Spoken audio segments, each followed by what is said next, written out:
پاکستانی قوم متحد ہوتی ہے جب بات آتی ہے پاکستان کی سالمیت پر، لیکن پاکستانی قوم کو متحد کرنے والا قیدی نمبر 804 ہے، جو پاکستان خان بھی ہے، چاروں صوبوں کی آواز بھی ہے۔ تو فیصلہ کر لیں، کیونکہ ہم تو پاکستان کے ساتھ کھڑے ہیں۔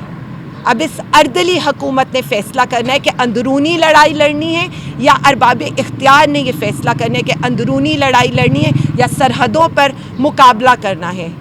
کیونکہ جب بات ملک کی سالمیت کی آئے گی تو پی ٹی آئی، وزیر اعظم خان اور ہم سب آپ کو سر اول دستے کے طور پر نظر آئیں گے۔ لیکن بار بار سب سے بڑی اپوزیشن ہوتے ہوئے اگر حکومت جواب نہیں دے سکتی تو ہم جواب دے سکتے ہیں، کیونکہ یہ نیوکلیئر چیزیں ہم نے کوئی پٹاخے یا پھول جھڑیوں کے لیے نہیں رکھی۔ ہمارے لیے پاکستان کا استحکام سب سے آگے ہے، اور ہمسایہ ملک کو یہ سمجھ جانا چاہیے کہ پاکستان کے اوپر ہم آنچ بھی نہیں آنے دیں گے۔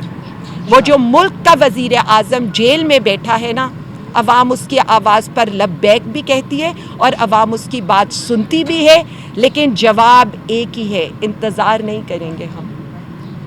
اور باقی لوگوں کے لیے صرف اتنا ہی، آپ ٹرائلز کینسل کریں، آپ عدالتوں کے چکر لگائیں، آپ ہمیں باغی، دہشت گرد، فتنہ، انتشاری کہنا چاہیں، ہمارا نعرہ ایک ہی ہے کہ ہم اس ملک کے ساتھ کھڑے ہیں، پاکستان کے ساتھ کھڑے ہیں، اور پاکستان زندہ باد، وزیر اعظم عمران خان زندہ باد۔